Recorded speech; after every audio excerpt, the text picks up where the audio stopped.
Barb, thanks for the memories. On behalf of all the staff and students at the Pan American Center, present this we are award for honored the to very celebrate first your 85 time years of to an greatness. individual that couldn't be more deserving. A great example of helping others. That's all she's done her whole life, is to give back. You changed the music business for the better. And Her 50-year legacy in the entertainment industry also includes mentoring No hundreds of one students deserves and more than receiving you. countless awards. Influence a couple of people as much as you Your have leadership done and your hundreds. heart and your love, You've helped so much. to me, exemplifies what faith is. I would not be where I am today without your dedication, your belief, and your love. By now, I'm sure you know who I'm talking about. And that would be Barbara Hubbard.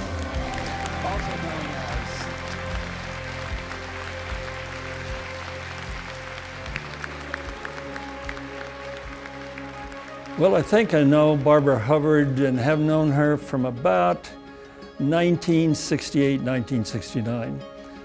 She decided that she wanted to live in a warmer climate. So she stopped off at Las Cruces, spent the night, got a job with Las Cruces Public Schools. She was an educator, the beginning of the dream. Then she went to work for Coach Henson when the Pan American Center first opened. But I believe she created the idea that there ought to be more events there. I was fortunate enough to be hired by her in 1978. My father was president, actually, of the University, Gerald Thomas, and no one would hire me, so my mother went and begged. Anyway, I walked into that office, and there was just something different about her.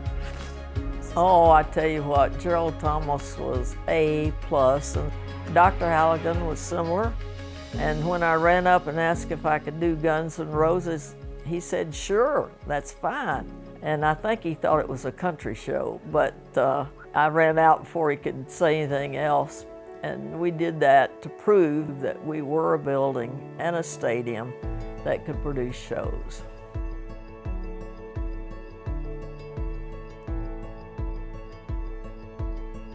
It was such an exciting office to work in, and the NMSU students she hired were amazing. She actually ran that building with almost no one but students.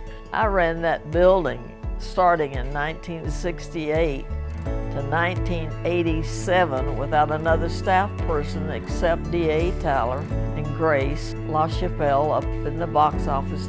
They were fabulous. I could not have done that by myself or with other staff people if I didn't have that kind of a student. And that's what I want to encourage these young people. Give what you've got to the fullest, because that'll go down on a piece of paper by somebody and it'll make a difference. And then we get to bringing in the performance and the acts. And they were fantastic. You only need to go to the Barbara Hubbard room and just look at all the posters of everybody she brought in. She was living a dream that said, this community needs something, and I can provide that by bringing these acts in.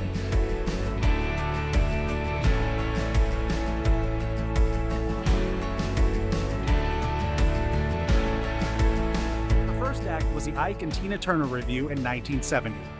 The arena soon became a sought-after stop for national touring acts like Whitney Houston, Pearl Jam, the Eagles, Neil Diamond, U2, Kiss, Paul McCartney, George Strait, Reba McEntire, and even Bob Hope, who gave her the nickname Mother Hubbard. She was always taking care of students. Barbara made sure, it was in her dream, she made sure that students were always engaged and active with her. And I don't know how many hundreds of students would testify about Barbara Hubbard and what a wonderful mentor she'd been. But she started on a project, I think she ended up calling it the ACTS program. It's a scholarship program. She raised a lot of money for students who wanted to be in some aspect of performing arts. I was at a conference, one of the first ones I went to, up in Philadelphia, and Linda Ronstadt was showcasing. And I thought to myself, if they're letting this person who's already a professional showcase, why aren't we showcasing the best of the collegiate talent from our fine arts, drama, music departments at campuses across the nation so we can give them a step out into this world? And so we began the American Collegiate Talent Showcase.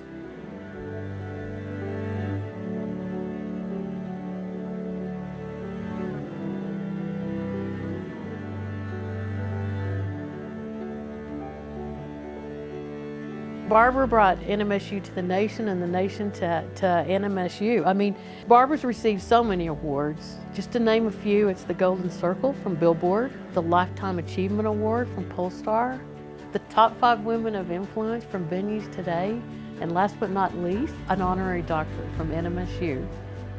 And she's not finished yet.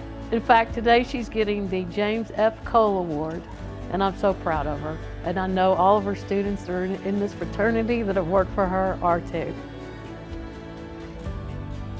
The only thing I think that constantly got me the honors that I've gotten, and Lord only knows how many, and I appreciate every one of them, but I want to give half of them or more back to my students because they're the ones that earned them.